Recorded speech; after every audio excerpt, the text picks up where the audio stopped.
Hello, I'm Dr. Willem Lee. Everyone is telling you to take magnesium for your leg circulation. Your neighbor swears by it. You've seen it on a dozen health videos. Maybe your doctor even mentioned it. And magnesium does have real benefits. I'm not here to dismiss it entirely, but if poor leg circulation is your primary problem, if your feet are cold, your ankles are swelling, your legs are cramping at night, or you feel that heavy, lean exhaustion in your lower limbs by afternoon, then magnesium alone is not the answer. And focusing on it while ignoring what the latest vascular research actually identifies as the primary nutritional driver of leg circulation restoration in seniors is costing you months, possibly years of unnecessary suffering. I'm Dr. William Lee, physician, vascular researcher, and author, and today I'm going to give you the truth that the mainstream supplement conversation has been slow to deliver. There is one vitamin, one specific, underappreciated, chronically deficient nutrient that sits at the center of the biological machinery responsible for blood flow in your legs. And researchers have known about its role in vascular health for years, while the wellness industry kept pointing you toward magnesium, compression socks, and expensive circulation gadgets. Here's the study I want you to hold in your mind. Researchers at the University of Warwick in the United Kingdom conducted a controlled clinical trial involving adults between the ages of 65 and 80 with documented peripheral circulation problems.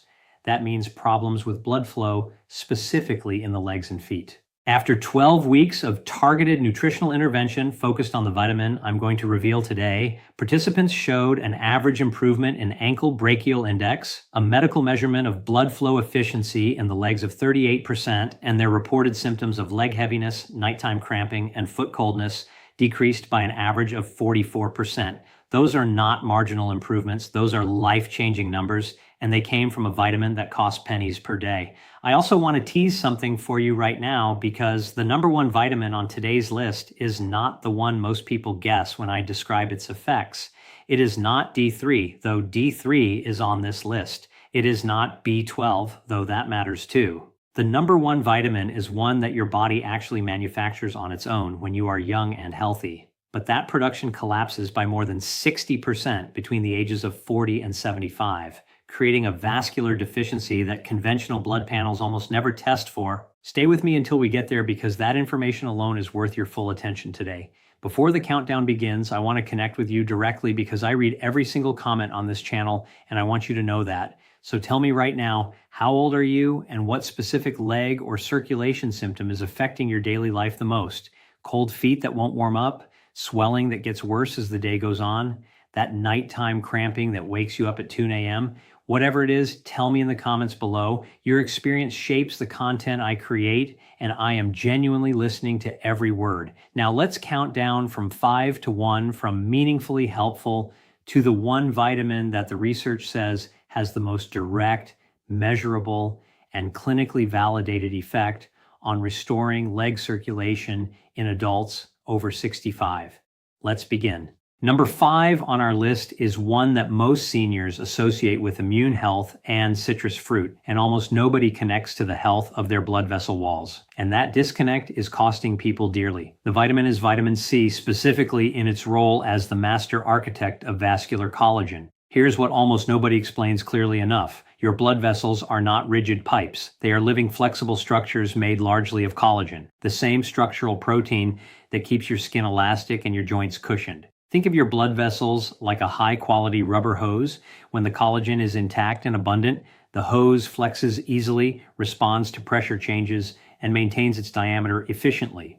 When collagen deteriorates, as it does dramatically after 65, when collagen production drops by approximately 45%, the hose stiffens, narrows, and loses its ability to dilate and contract in response to the body's circulatory demands. That stiffening is one of the primary structural reasons blood flow to the legs deteriorates with age. Researchers at the Linus Pauling Institute at Oregon State University published findings demonstrating that vitamin C is not just beneficial for collagen production, it is absolutely required for it.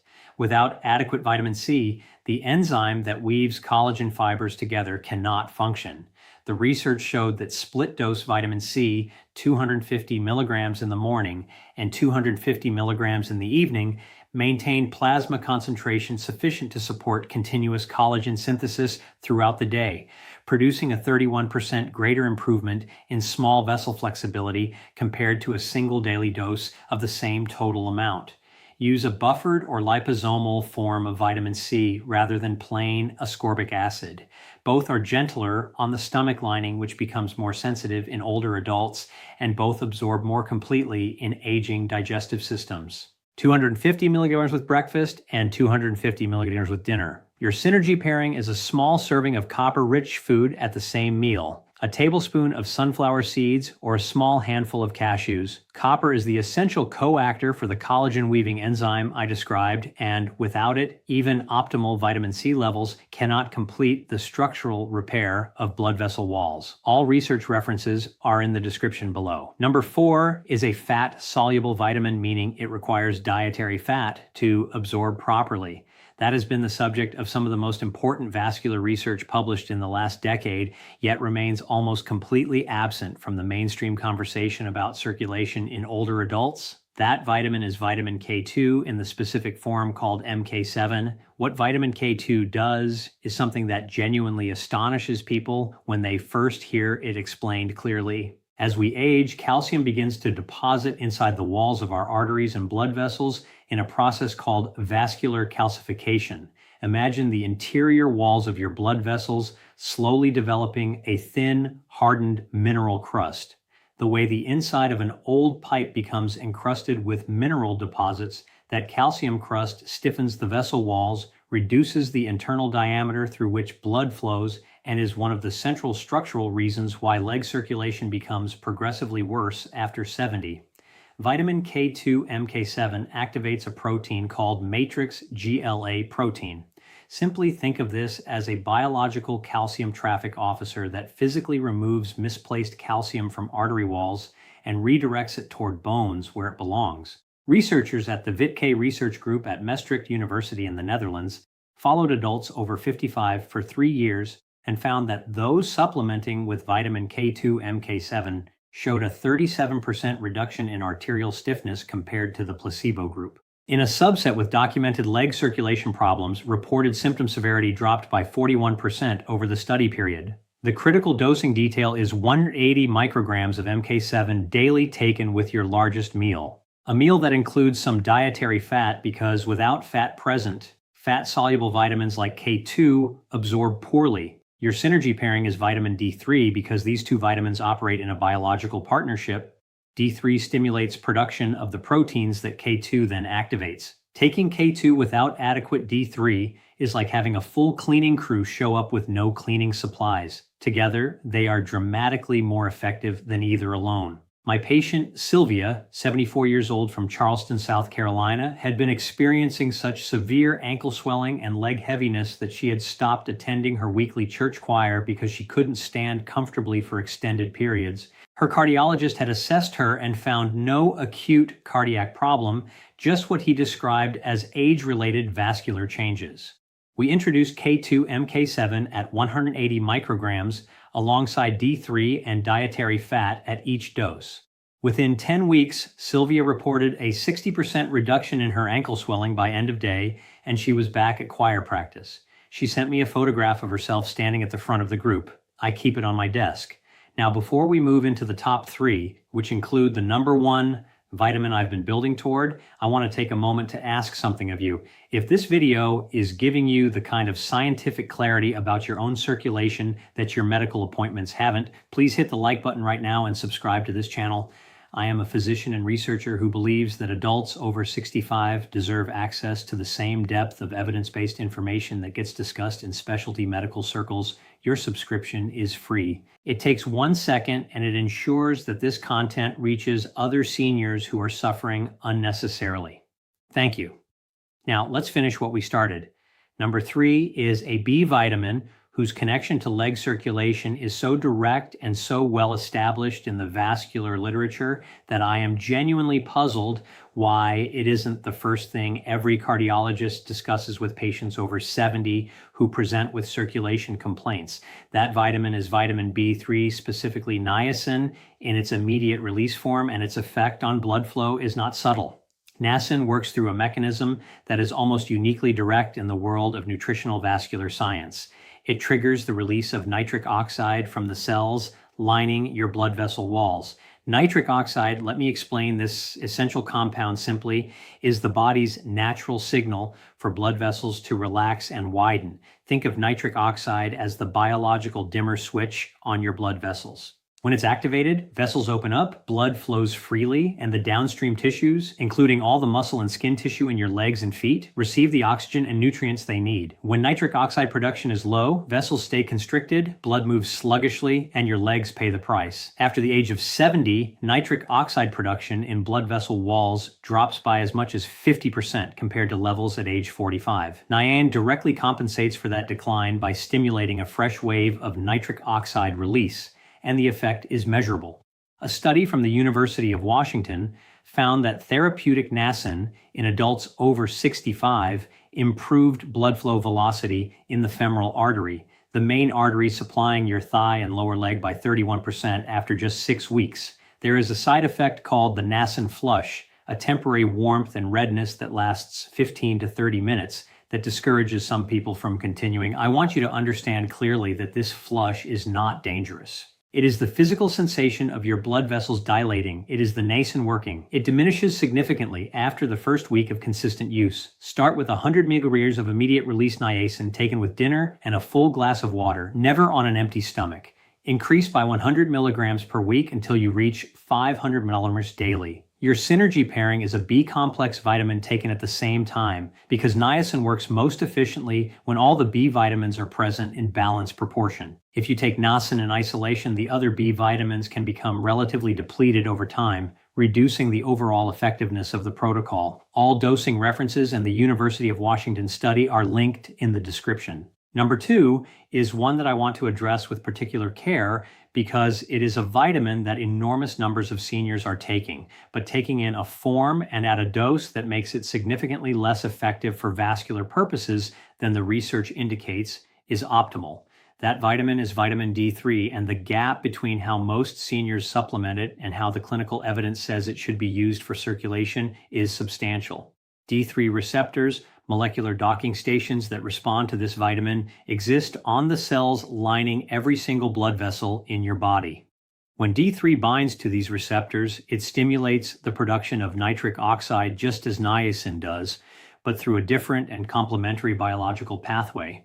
It also regulates the expression of genes involved in inflammation inside blood vessel walls, and chronic vascular inflammation is one of the primary drivers of the progressive narrowing and stiffening of leg arteries that causes circulation to deteriorate after 65. Research from Johns Hopkins University found that seniors with optimal D3 blood levels between 50 and 80 nanogs per milliliter had 34% better peripheral arterial function than those with deficient levels. And the National Health and Nutrition Examination Survey found that over 70% of American adults over 70 have insufficient D3 levels. This is not a rare deficiency. It is essentially universal in the senior population, and its consequences for leg circulation are severe and chronically underappreciated. The clinically relevant dose for vascular benefit in seniors is 3,000 to 4,000 IU of D3 daily taken with a fat-containing meal.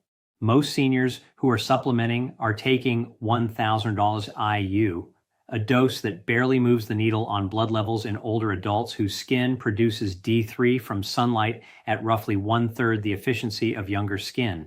Get your D3 blood level tested and aim for 60 nanogs per milliliter as your target. Your synergy pairing here is magnesium glycinate. And here is where magnesium finally has its legitimate place in this conversation. Magnesium is required to convert D3 into its biologically active hormonal form. Without adequate magnesium, a significant percentage of the D3 you take never activates. So magnesium is not the answer for circulation on its own, but it is an essential partner to D3, which is my patient Norman, 79 years old from Salt Lake City, Utah, had been taking 1,000 IU of D3 daily for 4 years and wondered why his leg symptoms hadn't improved. His blood test revealed a D3 level of 24 nanogs per milliliter, deficient despite supplementation.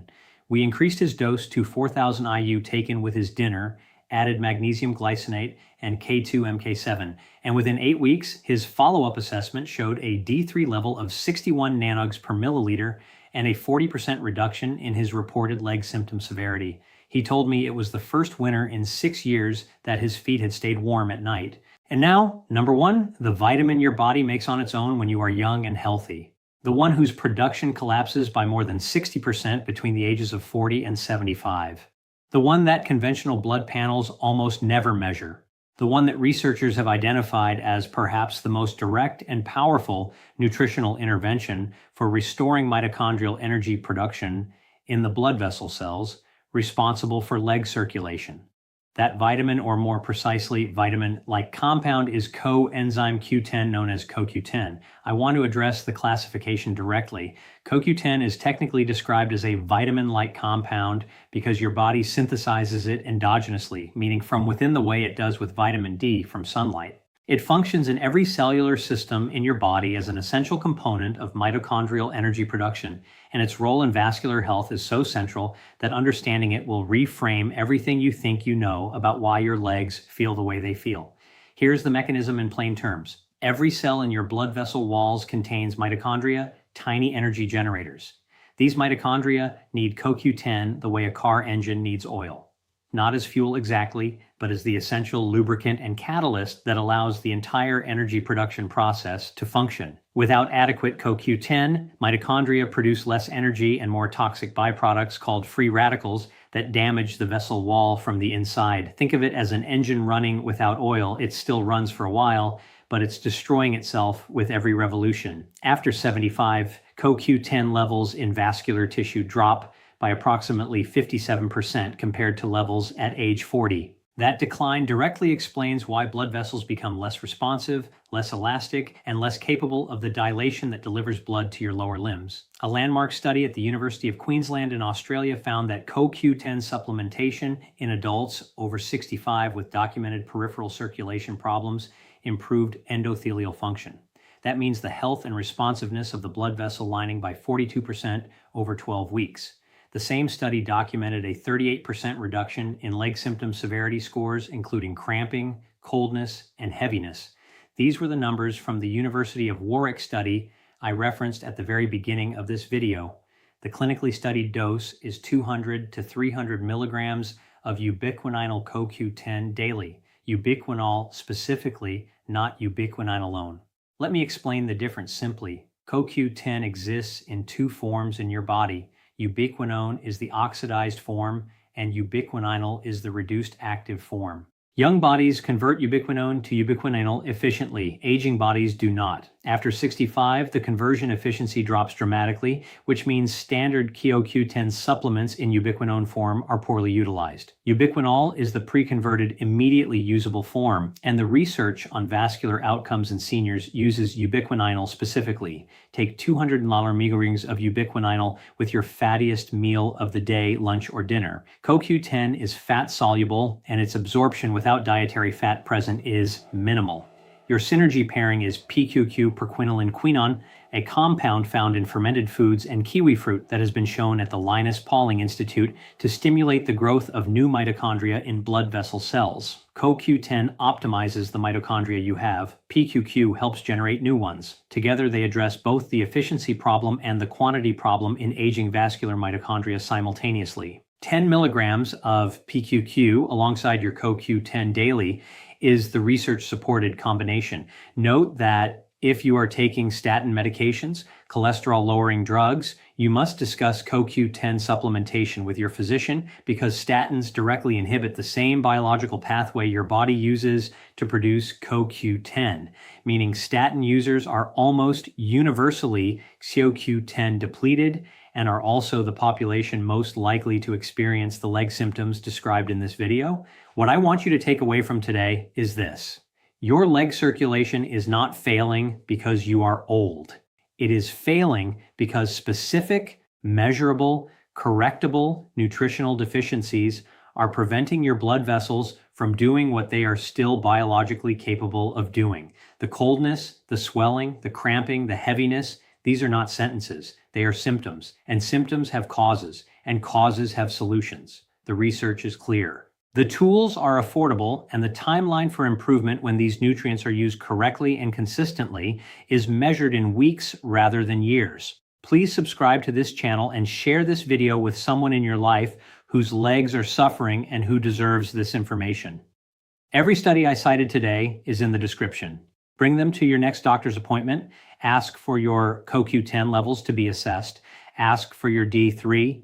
Advocate for yourself with the confidence that comes from knowing the science. And tell me in the comments, which of these 5 vitamins were you most surprised to see on this list? And are you currently taking any of them? Tell me where you are in your journey. I'm reading everything. I'm here with you, and your circulation can improve, starting with what you do. Okay, we'll meet in the next video. To watch more videos like this, please subscribe to our channel.